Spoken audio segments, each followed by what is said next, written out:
बोलो गीता माता की जय। ओम श्री परमात्मने नमः।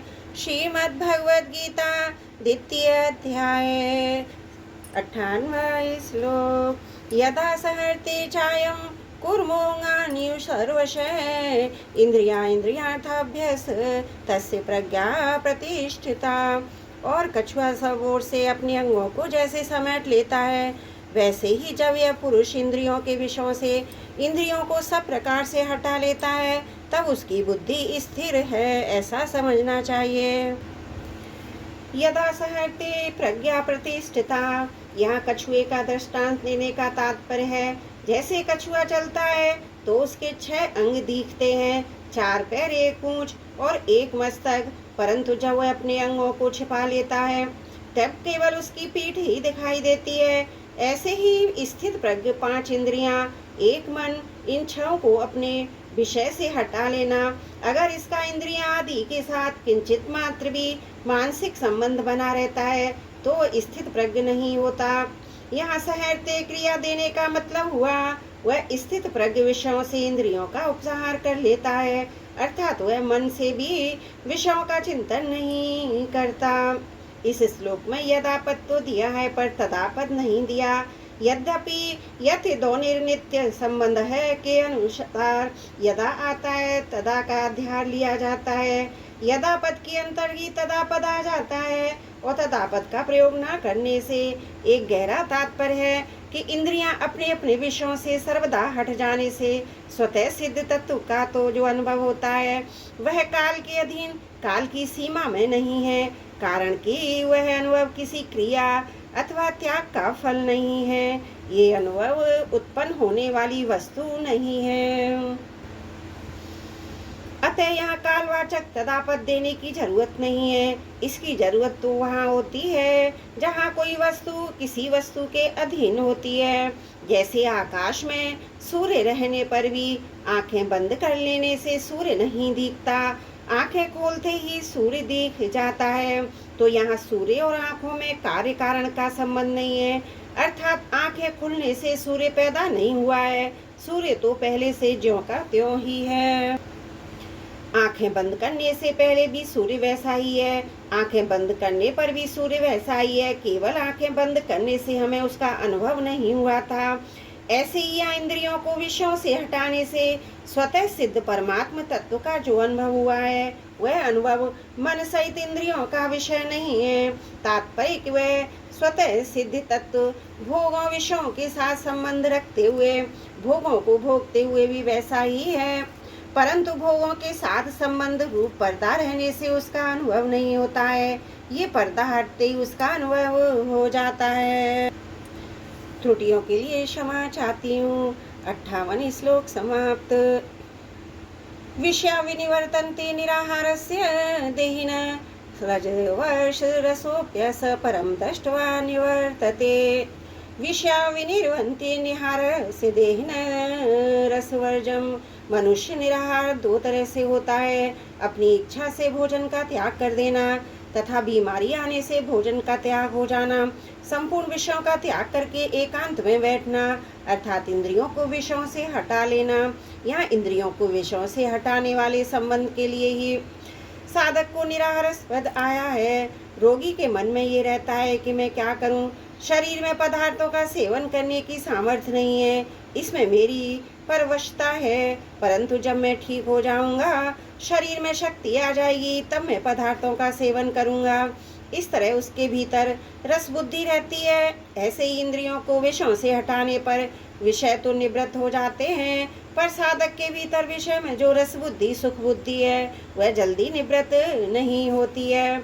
जिनका स्वाभाविक विषयों में राग नहीं है, जो तीव्र वैराग्यवान है, उन साधकों की रस बुद्धि साधनावस्था में ही निवृत्त हो जाती है, परंतु जो तीव्र वैराग्य के बिना ही विचार पूर्वक साधन में लगे हुए हैं, उन्हीं साधकों के लिए ये कहा गया है कि विषयों का त्याग कर देने पर भी उनकी रस बुद्धि निवृत्त नहीं होती।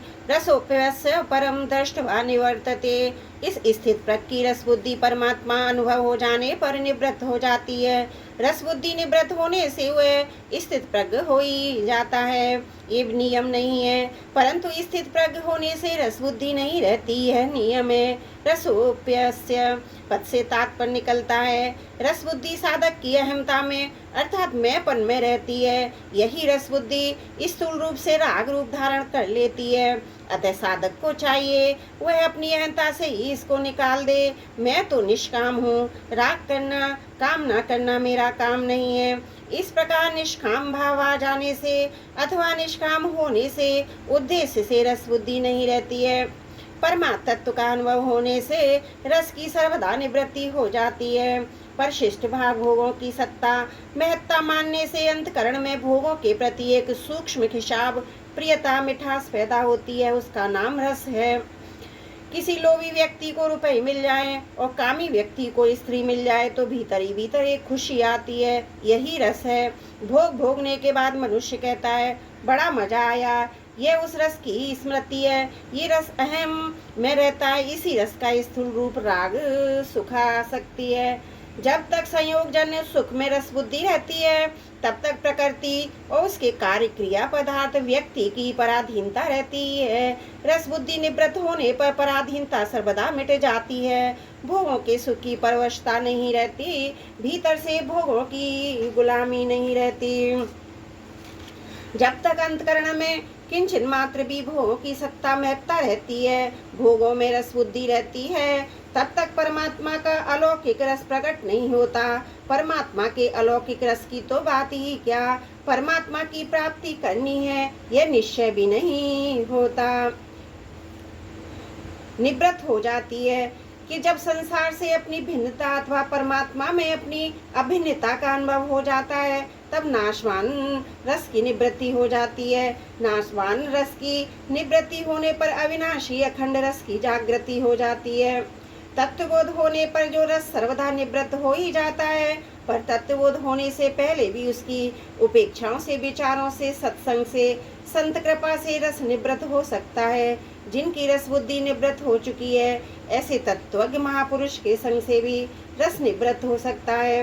कर्म योग, ज्ञान योग, भक्ति योग तीनों साधनों से नाशवान रस की निवृत्ति हो जाती है। ज्यों ज्यों कर्म योग में सेवा का रस, ज्ञान योग में तत्व के अनुभव का रस, भक्ति योग में प्रेम का रस मिलने लगता है, त्यों त्यों नाशवान रस स्वतः छूटता चला जाता है।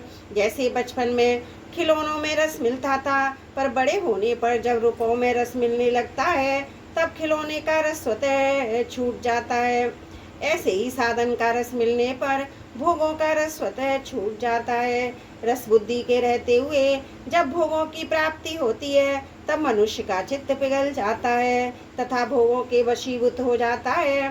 परंतु रस बुद्धि निवृत्त होने के बाद जब भोगों की प्राप्ति होती है तब तत्वज्ञ महापुरुष के चित्त में किंचित मात्र भी कोई विकार पैदा नहीं होता।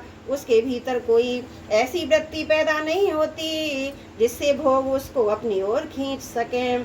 जैसे पशु के आगे रुपयों की थैली रख दें तो उसमें लोभ वृत्ति पैदा नहीं होती। सुंदर स्त्री को रखकर उसमें काम वृत्ति पैदा नहीं होती। पशु तो रुपयों की ओर स्त्री को जानता नहीं, पर तत्वज्ञ महापुरुष रुपयों को भी जानते हैं, स्त्री को भी, फिर भी उसमें लोभ वृत्ति और काम वृत्ति पैदा नहीं होती। जैसे हम उंगली से शरीर के किसी अंग को खुजलाते हैं तो खुजली मिटने पर उंगली में कोई फर्क नहीं पड़ता, कोई विकृति नहीं आती। ऐसे इंद्रियों से विषयों का सेवन होने पर भी तत्व के चित्त में कोई भी बेकार नहीं आता, वह ज्यों का त्यों निर्विकार रहता है। कारण की रस बुद्धि निवृत्त हो जाने से वह अपने सुख के लिए किसी विषय में प्रवृत्त होता ही नहीं। उसकी प्रत्येक प्रवृत्ति दूसरों के हित और सुख के लिए ही होती है। अपने सुख के लिए किया गया विषयों का चिंतन भी पतन करने वाला हो जाता है। अपने सुख के लिए ना किया गया विषयों का सेवन भी बंधन कारक नहीं होता। नाशवान रस तात्कालिक होता है, अधिक देर नहीं ठहरता। स्त्री, रुपए आदि की प्राप्ति के समय जो रस आता है वह बाद में नहीं रहता। भोजन के मिलने पर जो रस आता है प्रत्येक ग्रास में कम होते होते अंत में सर्वदा मिट जाता है और भोजन से अरुचि पैदा हो जाती है, परंतु अविनाशी रस कभी कम नहीं होता, प्रत्युत ज्यों का त्यों अखंड रहता है। नाशवान रस का भोग करने से परिणाम में जड़ता, अभाव, शोक, रोग, भय, उद्वेग आदि अनेक विकार पैदा होते हैं। इन विकारों से भोगी मनुष्य बच नहीं सकता, क्योंकि यह भोगों का अवश्यगामी परिणाम है। इसलिए भगवान ने दुखों का दर्शन करने की बात कही है। त्रुटियों के लिए क्षमा प्रार्थी हूँ। वसुदेव सुतम देवम कंस चारुण मर्दनम देवकी परमानंदम कृष्णं वंदे जगद्गुरुम्।